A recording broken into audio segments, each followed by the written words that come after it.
Berapa banyak yang bersuka cita? Shalom. Teman-teman shalom. Haleluya. Puji Tuhan. Yes, haleluya. Bersyukur pagi hari ini ya kita boleh dipersatukan ya lewat ibadah. Bukan hanya sebagai seorang teman, tapi dikatakan sahabat, bahkan saudara. Kita ini keluarga di dalam Tuhan. Haleluya, amin. Sinode GPI rumah kita. Sinode GPI keluarga kita. Itulah slogan kita. Jadi tidak ada yang bisa memisahkan kita. Ya, Rasul Paulus katakan pedangkah, kemiskinankah, masalah, tekanan, kelaparan, peperangan, maut pun tidak bisa memisahkan kita, karena kita sudah dipersatukan dalam tubuh Kristus. Puji nama Tuhan. Bapak Ibu Saudara, saya percaya pagi hari ini ada banyak hati yang rindu. Mari kita terus latih dan asah hati kita untuk menerima firman. Jangan merasa aku sudah pernah dengar ayat ini, aku sudah pernah dengar firman ini sebelumnya. Tetapi pastikan pagi hari ini kita boleh terus alami bagaimana Tuhan membawa kita lewat firman-Nya, kita terus dibentuk. Halo amin. Halo amin. Lewat firman-Nya kita terus diingatkan, karena di dalam firman tidak ada yang basi, tidak ada yang biasa, semuanya dahsyat. Halo amin. Ketika kita merenungkan firman yang berkuasa itu terus membawa dan mengingatkan jemaat Tuhan. Firman terus membentuk dan memperlengkapi jemaat Tuhan sampai mereka menjadi sempurna. Itu tugas saya, ya, memperlengkapi. Artinya ada banyak kekurangan yang harus Bapak Ibu Saudara mulai benahi. Hanya lewat firman, katakan hanya lewat firman. Hidupku dibentuk, hidupku dibenahi. Ya, hanya lewat firman saja saudara boleh alami pemulihan. Ya, dan kita belajar bagaimana penguasaan diri. Ya, bagaimana secara sadar kita belajar mengendalikan diri. Terutama perkataan. Hal yang mungkin dianggap sepele, cuma ngomong kok bang, cuma bercanda atau cuma latah. Tetapi firman Tuhan jelas berkata, di dalam hidup kita tuh sudah mengalir aliran air kehidupan. Tuhan. Jangan dikotori, jangan dicampurkan dengan sesuatu yang bukan berasal dari kebenaran. Amin. Ya, bahkan dikatakan jangan sampai ada perkataan kotor. Ya, perkataan yang sia-sia, perkataan yang tidak berguna, perkataan yang kualitasnya rendah, perkataan yang tidak layak digunakan, perkataan yang bisa menyakiti. Itu jangan sampai keluar. Wah, susah, karena seringkali ya kita lebih cepat berbicara daripada berpikir. Ya, baru mendengar langsung, responnya langsung ngomongnya seperti apa. Pikirkan itu sebabnya ya pikiran perlu dikendalikan. Perkataan pun juga perlu dikendalikan. Halo, jangan ada perkataan kotor yang keluar. Kalau kita tahu itu bakal menyakiti orang lain, kalau kita tahu itu bakal melukai teman kita, melukai saudara kita, ya sedapat mungkin kita menahan itu. Walaupun mungkin kita ada di dalam posisi yang benar nih. Oh, kita benar kok, orang benar mah bebas. Ya, tetapi di dalam firman Tuhan tetap ada yang namanya kendali. Benar juga gak boleh arogan. Ya, salah juga gak boleh membela diri. Ya, salah ya akui. Kita bentuk dari kelemah lembutan. Orang yang lemah lembut, orang yang bisa dibentuk. Ya, salah ya harus mengakui dengan legowo minta maaf. Yang benar pun jangan merasa benar terus mentang-mentang benar arogan terus memojokkan. Nah, perlu ada pengendalian diri. Perkataan orang benar walaupun secara duduk perkaranya benar, tetapi ketika dia terus mengeluarkan perkataan yang menyakiti, dia jadi salah juga di hadapan Tuhan. Ya, karena dia mengeluarkan perkataan yang melukai, yang menyakiti orang lain. Sedapat mungkin perkataan kita perkataan yang membangun. Amin. Coba baca di dalam Kolose 4 ayat yang ke-6. Coba nanti saya minta tolong sambil disiapkan dalam versi terjemahan sederhana Indonesia. Kolose 4 ayat yang ke-6.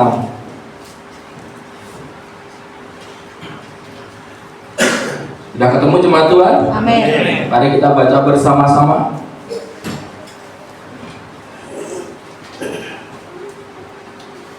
Kolose 4 ayat yang ke-6. Kita baca ayat ini dengan suara yang keras. Demikian firman Tuhan. 2, 3. Hendaklah kata-katamu senantiasa penuh kasih, jangan hambar, sehingga kamu tahu bagaimana kamu harus memberi jawab kepada setiap orang. Lihat ini bagaimana Tuhan selalu mengajarkan jemaatnya, hendaklah kata-kata saudara itu selalu penuh kasih. Yes. Walaupun mungkin kita berhadapan dengan orang yang menjengkelkan begitu, ini yang selalu menjengkelkan, ini yang, tetapi hendaklah itu betul pengendalian. Kalau nggak ada pengendalian, kita nggak bisa melakukan itu. Perkataan kita akan hambar, perkataan yang tidak ada kasih, tidak ada apa ya?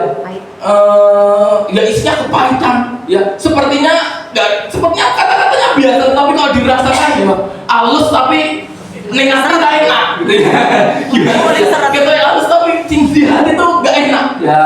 Karena kita hidup di dalam pekerjaan roh itu bisa merasakan bagaimana seseorang yang ketika kita berinteraksi, bagaimana respon seseorang, apakah perkataannya itu penuh kasih, apakah hambar. Ya, Tuhan menginginkan ketika kita bersinggungan, memang tidak setiap orang bisa menyenangkan. Ya, saya kalau ketemu tante ya selalu isinya seneng ya, guyon, Pak Robi guyon, tebak-tebakan ya. Sampai kemarin kita sampai wah, isinya kepalanya tebak-tebakan semua. Sampai Novian ngomong, Pak Gem besok gimana apa? Khotbahnya jangan tebak-tebakan, sudah capek mikirnya. Tebak-tebakan ya, seneng ya. Tetapi ketika kita diperhadapkan dengan orang yang mungkin tidak menghargai atau tidak welcome sama kita, tidak menginginkan kita, bisakah kita masih halo, halo? Mungkin mulut kita akan terkunci dan kalaupun keluar itu kata-katanya hambar, nggak ada kasih dan nggak enak dirasakan. Nah itu butuh pengendalian diri, itu butuh kasih. Namanya juga pengendalian diri itu kan, ya buahnya itu kasih, ya buahnya itu kasih. Muncullah pengendalian diri, buah roh itu kan didasari oleh kasih. Ya muncullah pengendalian diri, muncullah kelemah lembutan, muncullah kesetiaan, kebaikan, kemurahan hatian, ya damai sejahtera, sukacita. Itu kan dari kasih. Tanpa adanya kasih kita nggak bisa. Perkataan kita akan terus perkataan yang hambar. Coba dibacakan di dalam versi terjemahan sederhana Indonesia. Demikian firman Tuhan. Berbicaralah selalu dengan ramah dan manis didengar. Oh, dengan ramah dan manis didengar. Lanjut. Dengan demikian, kalian akan belajar bagaimana menjawab setiap pertanyaan mereka dengan bijaksana apabila mereka bertanya tentang Raja kita. Ya, sehingga saudara bisa memberi jawab. Bukan dengan emosi, bukan dengan sindiran, tetapi dengan penuh kasih. Perkataan yang membangun, halo nih. Perkataan yang menyenangkan, yang manis didengar. Itu berasal dari pikiran, ya. Apa yang baik, apa yang bijak, apa yang sedap didengar, apa yang menyenangkan orang lain, ya. Apa yang kebaikan, apa yang ada di dalam diri orang lain. Pikirkanlah itu, ya. Supaya ketika kita bertemu, kita bisa memberi perkataan yang manis didengar, yang ramah. Kalau kita terus mikirkan kejelekan seseorang ketika ketemu, susah, ya. Tapi ketika kita memikirkan apa yang baik, ya, walaupun mungkin di dalam diri orang itu yang baik sedikit, banyak buruknya, tetapi karena kita belajar, kita belajar, pikirkanlah yang baik, pikirkanlah apa yang menyenangkan hati, pikirkanlah kebaikan di dalam diri orang lain. Maka ketika kita bertemu, kita akan bisa ramah, bahkan bisa menjawab dengan bijaksana, ya, menjawab dengan penuh kasih. Itu di dalam versi terjemahan sederhana Indonesia, ya, dikatakan situ penuh kasih itu ramah dan manis didengar. Di dalam bahasa Indonesia sehari-hari atau bahasa Indonesia masa kini ditulis dengan perkataan yang menyenangkan, kata-kata yang menarik, ya, menyenangkan. Yang menyenangkan itu bagaimana, saudara pasti lebih tahu. Ya, di dalam firman Allah yang hidup ditulis dengan perkataan yang sopan. Nah, sekali lagi, perkataan yang sopan dan masuk akal, katanya di dalam versi firman Allah yang hidup dikatakan perkataan yang masuk akal. Artinya harus dipikirkan, nggak asal ngomong, nggak asal ngerabas, tetapi harus dipikirkan, harus dikendalikan. Jangan asal bicara, tapi perkataan kita tuh berasal dari pikiran yang murni, dari pikiran Kristus, sehingga kita bisa memberi jawab.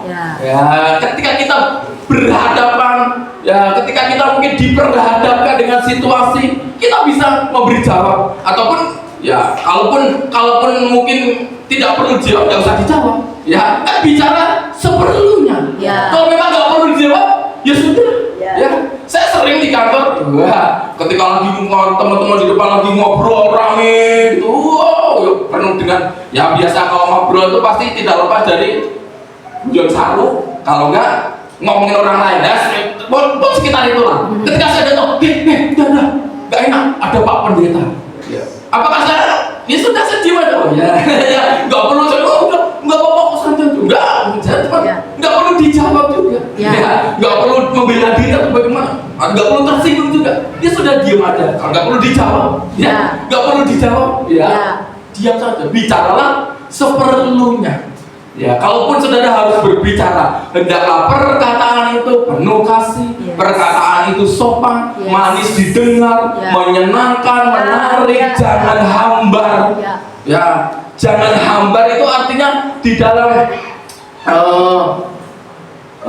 dalam versi King James Version itu seasoned by salt, dibumbui dengan garam. Artinya identitas kita sebagai anak Tuhan sebagai garam dan terang dunia itu harus muncul.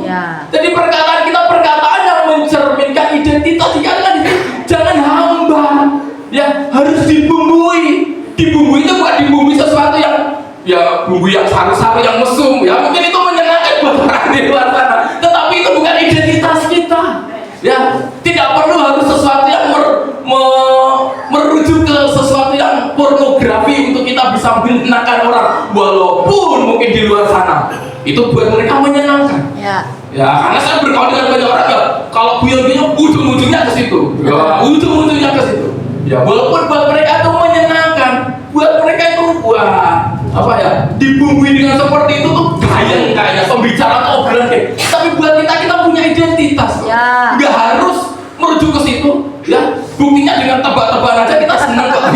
Om Robi ya, tebak-tebakan aja kita senang, nggak perlu yang pornografi, mesum dan sebagainya. Cuma tebak-tebakan aja kita senang kok. Ya, cuman masalah apa gitu kita seneng. Cuman masalah apa kemarin Robi ya, tukang-tukang apa yang kepo, pengen tahu, wah gitu dong, tukang apa ya kepo ya? Ternyata jawabnya tukang sol sepatu. Tukang sol sepatu. Siapa tuh? Tukang sol sepatu cuma diplesetkan tukang sol sepatu. Kepo dia, tukang yang pengen tahu. Itu aja kita udah seneng kok dengan itu. Gak perlu sesuatu ya pornografi. Walaupun di luar sana ya itu yang disenangi, itu yang dibumbui, jadi bumbu pembicaraan. Buat kita enggak. Ya, karena kita mencerminkan anak Tuhan, kita punya terang, kita garam dunia. Di mana kita ditempatkan, di situ kita bisa menggarami. Artinya kita bisa memberi contoh teladan. 1 Timotius 2 Timotius 4 ayat 2 dengan jelas berkata di situ, jangan seorang pun menganggap engkau rendah. Ya, karena kita nggak sadar seringkali orang akan menganggap kita rendah, orang akan menyepelekan kita karena perkataan kita. Wah, memang si A tuh pikirannya mesum kok. Lah kenapa? Setiap kali bercandanya itu orang akan menilai itu. Makanya sekali lagi pengendalian diri itu tameng kita. Pengendalian diri itu pertahanan kita. Kalau kita nggak bisa mengendalikan diri, orang dengan mudah melihat keburukan kita. Orang bisa dengan mudah menyerang kita karena kita nggak punya pengendalian. Orang yang tidak bisa mengendalikan diri seperti kota yang sudah rubuh temboknya. Ya, makanya belajarlah, jangan sampai orang merendahkan kita. Ya, karena kita masih muda, karena kita tidak punya pengalaman. Ya, tetapi hendaklah engkau menjadi teladan, jadi garam terang dunia lewat perkataan, lewat pembicaraan lo, lewat pola pikir saudara, lewat tindak tanduk, gerak-gerik, kebiasaan, gaya hidupmu harus mencerminkan anak-anak Tuhan. Perkataanmu harus menjadi garam, harus menggarami, harus menyenangkan, harus menarik. Itu yang Tuhan mau. Dan biarlah mulai dari saat ini aku berdoa di dalam nama Tuhan Yesus, segala bentuk perkataan-perkataan buruk, segala bentuk perkataan-perkataan najis, segala bentuk umpatan, segala bentuk perkataan kotor yang ada di dalam pikiran jemaat Tuhan, mulai dari saat ini dihancurkan, diikat, diusir pergi. Tuhan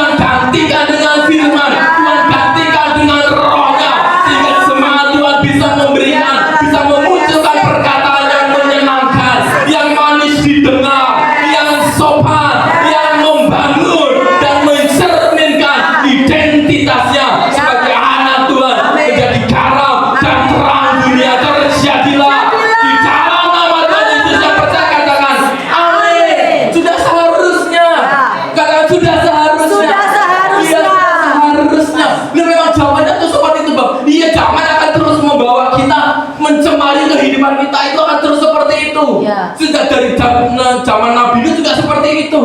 Ya, ketika Nabi Nuh ada juga orang-orang di sana selalu berbuat perbuatan yang jahat. Sejak zaman dulu itu selalu ada. Zaman akan terus mensemari kehidupan anak-anak Tuhan. Tetapi ketika kita punya pengendalian diri, ketika kita punya damai, kita tidak akan terkontaminasi. Kita tidak akan meniru apa yang jelek. Oh, yang baik aja banyak kok. Kenapa harus meniru yang jelek? Ya, anak-anak muda, jangan FOMO. Ya, FOMO kalau kalian nggak ibadah, khotbahnya apa? Nah, itu FOMO nggak apa-apa. Nah, lihat YouTube, karena sekarang khotbah semua sudah di-upload di YouTube. Ya, untuk Bapak Ibu Saudara yang ketinggalan atau lupa, setel lagi. Ya, saya pun dulu juga seperti itu. Ya, seperti Mbak Tisa kemarin. Saya tuh malu dengar suara saya. Saya pun malu dulu lihat diri saya sendiri direkam di YouTube. Saya tuh malu. Mau direkam. Ya nggak apa-apa, biar jemaat bisa mengulang lagi. Saya tuh malu melihat saya. Pertama saya lihat itu saya setel, tapi saya nggak lihat videonya. Saya malu lihat diri saya di khotbah ya. Pencilaan ternyata. Saya tuh malu. Jadi saya dengerin di YouTube khotbah saya sendiri, tapi saya sambil merem. Tapi lama-kelamaan, oh iya ternyata ya bisa membangkitkan. Ya, lama-lama saya juga pede tuh. Jadi artinya ya semua itu berawal dari diri kita sendiri.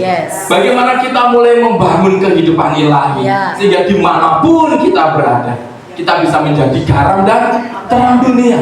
Jangan hamba. Perkataan kita harus sesuatu yang menyenangkan, selalu membangun. Waduh, susah karena diri saya sendiri masih banyak peperangan, masih berkecamuk. Nah, itu yang harus diselesaikan. Ya, itu yang harus diselesaikan. Seringkali kita nggak bisa memberi jawaban atau tidak bisa menyenangkan orang lain karena diri kita sendiri tidak alami sukacita. Ya, diri kita sendiri masih alami terus tekanan dan peperangan. Aku sendiri susah, kok aku harus menyenangkan orang lain. Nah, itulah masalahnya. Saudara belum selesai dengan dirimu sendiri. Ini ayat ini akan berbicara dengan kuat. Ayat ini akan bisa saudara lakukan ketika saudara sudah bisa menang atas dirimu sendiri. Saudara sudah selesai dengan dirimu sendiri. Saudara sudah tidak lagi ada konflik batin. Saudara sudah tidak lagi menyimpan segala konflik dengan dirimu sendiri. Ya, karena seringkali yang berkonflik itu konflik dengan diri sendiri. Ya, nggak bisa diselesaikan. Trauma masa lalu dan sebagainya, pengalaman yang buruk, perkataan yang menyakitkan hati, itu yang membuat konflik di dalam diri kita. Dan itu yang harus diselesaikan.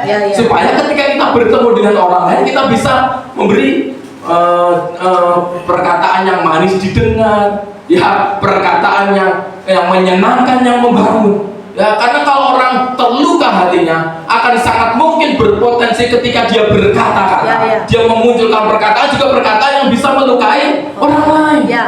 Makanya harus selesai dulu dengan diri Bapak Ibu Saudara, supaya saudara bisa memberikan perkataan atau kata-kata yang tidak hambar, kata-kata yang menyenangkan. Ya, coba kita baca di dalam Yakobus 3 ayat yang kedua. Ya, ini ayat yang terakhir ya di dalam versi pembahasan mengenai perkataan di dalam Yakobus 3.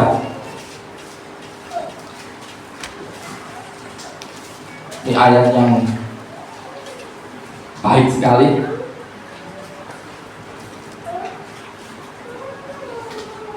Yakobus 3 ayat yang kedua. Nanti saya minta tolong dibacakan juga dalam versi terjemahan sederhana Indonesia. Kita baca dulu di dalam Yakobus 3 ayat yang kedua. Ya, Yakobus 3 ayat yang kedua, mari kita perhatikan dan kita mau pahami ayat ini bersama-sama. Yakobus 3 ayat yang kedua, sudah ketemu jemaat? Kita baca dengan suara yang keras. Yakobus pasal 3 ayat yang kedua, demikian firman Tuhan 2-3. Sebab kita semua bersalah dalam banyak hal. Barang siapa tidak bersalah dalam perkataannya, ia adalah orang yang sempurna, yang dapat juga mengendalikan seluruh tubuhnya. Kita semua itu bersalah, ya, tetapi orang yang bisa mengendalikan perkataannya adalah orang yang sempurna loh. Artinya orang banyak bersalah dari apa? Perkataan. Makanya dikatakan mulutmu harimaumu. Ya, bukan salah harimaunya. Ya, loh, harimau itu ketika dia mau, dia juga bisa untuk mempertahankan diri, mengusir segala bentuk musuh. Betul. Yang maunya bisa, Ya. tetapi dengan harimau yang sama dia juga bisa menerkam orang. Bukan salah harimaunya, sama juga bukan salah mulut kita. Ya, mulut yang sama bisa memuji Tuhan, Ya. tapi dari mulut yang sama juga bisa mengeluarkan umpatan, perkataan kotor menyakiti. Ya. Bukan salah harimaunya. Memang orang mengumpamakan mulutmu harimaumu. Artinya kalau kita tidak bisa berhati-hati menjaga perkataan kita, menjaga mulut kita, ya perkataan itu justru akan menerkam diri kita sendiri. Maksudnya itu menyerang diri kita sendiri. Ya. Makanya berhati-hati. Kita kita semua memang bersalah di dalam banyak hal.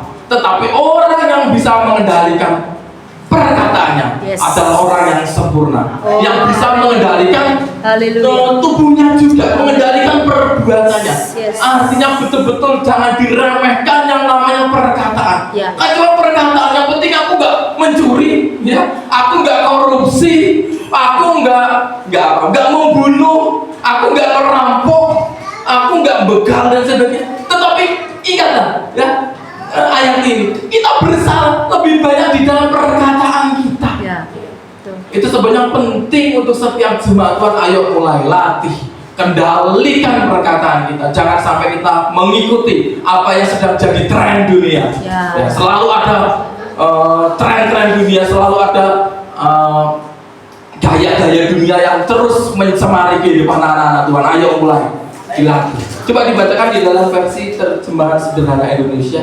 Demikian firman Tuhan. Ya. Setiap orang tentu banyak berbuat salah. Ya, setiap orang termasuk saya dan saudara banyak berbuat salah. Kalau ada orang yang tidak pernah salah dalam Ya. perkataannya, Ya, tidak salah di dalam perkataannya. Ya. dia pasti orang sempurna Ya, dia pasti orang yang sempurna dan mampu mengendalikan seluruh perbuatannya. mampu mengendalikan seluruh perbuatannya. Yes. Ya, artinya perbuatan kita juga dikendalikan oleh perkataan kita. Jangan diremehkan hanya sekedar omongan, tetapi omongan itu ya menjadi sangat sentral di dalam kehidupan kita sebagai anak Tuhan. Ialah perkataan kita terus membawa sukacita. Yes. Dimanapun Bapak Ibu Saudara berada, tunjukkan bahwa kita ini anak Tuhan, identitas kita anak Tuhan. Jangan malu. Mungkin orang akan nyindir, ya, orang akan mengujikan, atau orang mungkin nggak akan mau bergaul dengan kita. Wah, nggak enak bergaul dengan Bapak ini, isinya firman, nggak bisa ngomong kotor, nggak bisa ngomong jorok. Kan yang enak kan itu, yang bikin gayeng obrolan kan itu. Nggak enak kan?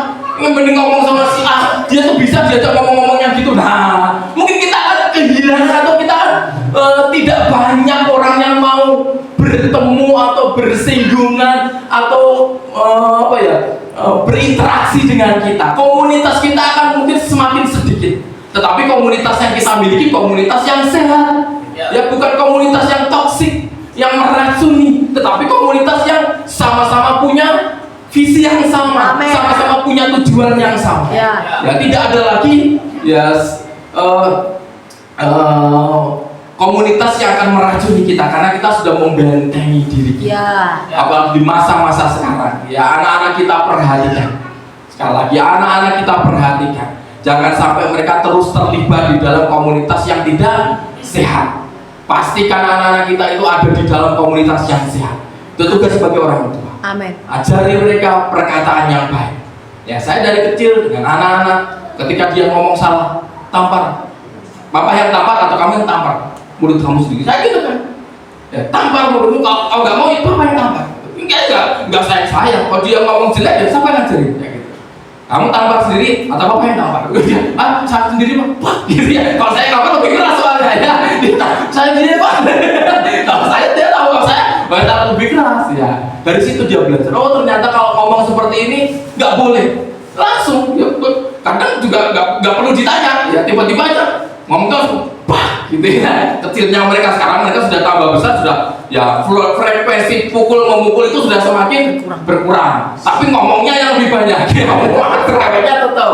Tapi frekuensi memukul sudah berkurang. Nah, mereka sudah dewasa. Orang yang dewasa sudah seharusnya tahu. Ya, makanya inilah bedanya hukum Taurat dengan hukum kasih. Ya, ini sedikit melenceng tetapi nggak apa-apa. Ya, bedanya hukum Taurat dengan hukum kasih. Yes. Kalau hukum Taurat itu ditujukan untuk anak kecil. Kenapa? Karena isinya jangan membunuh, jangan mencuri, jangan makan permen, jangan merokok. Isinya itu. Ya. Dan hukum Taurat itu ada berapa? 600. Ada orang bilang 10, enggak. 613 hukum Taurat yang harus diikuti. Dan kalau itu tidak dilakukan, ada banyak konsekuensi, dendanya, hukumannya. Tetapi ketika sudah masuk di dalam hukum kasih, Tuhan menganggap anak-anaknya ini sudah dewasa. Ya. Gak perlu lagi jangan ini, jangan itu. Ya, jangan banyak enak, ya, seger. Jangan panas. Kebanyakan jangan lah. Ya, hukumnya cuma 2. Kasihlah Tuhan Allahmu dengan sepenuh hatimu, kasihlah sesamamu manusia seperti itu. Cuma itu. Ya. Ya, cuma itu karena kita sudah dewasa. Dari situ kita bisa melihat yang perlu kita lakukan bukan soal boleh tidak boleh, Ya. tapi patut tidak patut, Ya. bermanfaat atau tidak bermanfaat, Yes. berfaedah atau tidak berfaedah. Yes. Ya, patut atau tidak, perlu atau tidak. Nah, bukan soal tidak boleh ini, tidak boleh, tetapi patut enggak? Ya. Pantas tidak? Ya. Ya. Bukan soal jangan ngomong kotor, tapi pantas enggak saudara sebagai anak Tuhan ngomong kotor? Ya. Saudara pikirkan sendiri. Yes. Pantas enggak saudara, patut enggak saudara sebagai pelayan Tuhan, jemaat Tuhan merokok? Memang di dalam kita tidak ada hukum jangan merokok, tapi pantas tidak? Yes. Patut enggak? Pikirkan itu karena kita sudah dewasa. Ya. Ya, kasihlah sesamamu. Kita merokok, asap kita meracuni orang lain. Ya. Asap kita membuat orang lain jadi perokok pasif, Ya. yang akan membuat kesehatannya terganggu. Ya. Kita sudah gak mengasihi sesama. Ya, pikirkan itu. Jadi bukan soal boleh gak boleh, itu anak kecil. Yes. Ya, gak boleh jajan, gak boleh banyak makan permen. Kalau kita sudah dewasa kita udah tahu. Oh, gak boleh kebanyakan makan makanan yang micin atau kebanyakan makanan yang berlemak dan sebagainya, nanti sakit kolesterol. Kan kita bisa berpikir sendiri. Ya. Itulah hebatnya hukum kasih. Haleluya. Cuma 2. Yes. Ya, tetapi itu sudah menyempurnakan yang 613 hukum Taurat yang tidak bisa dikerjakan oleh orang Israel. Makanya Tuhan tahu itu hukumnya terlalu berat, gak bisa dikerjakan. Aku kasih cuma 2 enteng. Ya, tetapi di dalamnya itu Yes. menyangkut pantas tidak pantas, patut Dewasa. tidak patut, Ya. perlu tidak perlu, berfaedah atau tidak berfaedah. Rasul Paulus jelas-jelas berkata segala sesuatu itu halal bagiku, Ya. tapi tidak semuanya itu berguna. Ya. Ya, jadi dari situ kita bisa melihat Tuhan sudah menganggap kita sebagai orang yang dewasa. Bukan soal boleh tidak boleh, pantas atau tidak pantas, berguna atau tidak berguna. Ya. Ya, rokok itu berguna tidak? Berguna sudah ada di bungkusnya kok, mengakibatkan penyakit dan sampai kematian, artinya nggak berguna. Ya. Apa masih dikonsumsi? Ya. Nah, perkataan kotor itu ketika di Alkitab jelas dengan jelas berkata tidak pantas dipakai. Ya. Itu kualitasnya rendah, dan sebagai anak Tuhan kita tidak menggarami. Ya. Ya, kita justru merusak. Sekarang saudara tinggal pilih sendiri. Ya, semuanya itu diserahkan kepada saudara karena saudara sudah dianggap sebagai orang yang dewasa. Itulah bedanya hukum Taurat dan hukum kasih. Ya, nanti suatu saat saya akan ulas lebih dalam lagi yang mengenai hukum Taurat, mengenai hukum kasih. Ya. Ya, supaya saudara mengerti. Ya, saudara itu sudah dianggap Tuhan dewasa. Ya, jangan sampai saudara dianggap sebagai orang yang kanak-kanak, yang tidak dewasa. Kata sempurna di dalam Yakobus 3 ayat yang kedua, ya, kata sempurna di dalam tadi kan dikatakan mana tadi? 3 ayat 2. Dia adalah orang yang sempurna. Kata sempurna dalam bahasa Ibrani ditulis dengan kata teleos yang artinya itu matang, dewasa. Yes. Ya, kalau orang bisa mengendalikan perkataannya adalah orang yang dewasa. Orang yang matang. Ya, kalau dia nggak bisa mengendalikan berarti orang yang masih setengah matang. Ya, setengah matang ya, kalau telur setengah matang enak. Ya. Tapi setengah matang, artinya setengah matang tuh dia dianggap dewasa, secara umur sudah dewasa, tetapi kok perkataannya seperti kanak-kanak. Nah, itu setengah matang. Ya, udah gerang tua, tapi kok perkataannya tidak pantas diucapkan sebagai orang tua. Nah, itu maksudnya. Tetapi ada juga orang yang mungkin secara umur dia masih kanak-kanak atau masih remaja, pemuda, tapi dia bisa mengendalikan perkataannya. Dia sudah digolongkan orang yang matang, orang yang dewasa. Ya, artinya di sini perkataan itu menunjukkan tingkat kedewasaan kita. Haleluya. Ya, perkataan itu menunjukkan citra diri kita. Perkataan itu menunjukkan tingkat kematangan kita, tingkat kedewasaan kita. Semakin dewasa seseorang, bukan secara umur, tetapi secara pola pikir, secara sikap hati, maka dia akan semakin menjaga perkataannya. Dari hal-hal yang buruk, dari hal-hal yang cemar, dia akan semakin banyak mempergunakan perkataan yang tadi, ya penuh kasih, tidak hambar, menyenangkan, menarik, ramah, manis didengar, sopan, masuk akal, ya menunjukkan identitas kita sebagai anak Tuhan. Mari belajar, ya karena kita semua banyak salah, terutama di dalam perkataan. Dan orang yang bisa mengendalikan diri adalah orang yang mengendalikan diri di dalam perkataannya adalah orang yang dewasa, sempurna, orang yang matang. Ya, pastikan diri kita adalah orang-orang yang menjadi bagian itu, orang-orang yang dewasa, orang-orang yang bisa berpikir dengan logis, berpikir dengan pikiran yang sudah dikuasai oleh pikiran Kristus. Kalau pikiran dunia, ya akan selalu menganggap enggak apa-apa. Ya, tetapi pikiran Kristus yang perlu ada di dalam diri kita sehingga kita bisa memikirkan apa yang pantas, apa yang tidak pantas, apa yang perlu, apa yang tidak perlu, mana yang berfaedah, mana yang tidak berfaedah. Ya, semuanya itu dikembalikan kepada saudara yang sudah dianggap sebagai anak-anak yang dewasa. Itulah hukum yang Tuhan berikan lewat hukum kasih. Puji nama Tuhan. Minggu depan kita akan belajar masih tentang pengendalian diri, yaitu di dalam hal perbuatan. Ya, mari pastikan kita terus bawa hati kita, ya merindukan firman setiap hari, setiap saat, sehingga ketika firman disampaikan, firman itu boleh menjadi daging. Ya tidak lewat begitu saja, tetapi menjadi daging, menjadi gaya hidup, yang mengubahkan setiap perilaku kita.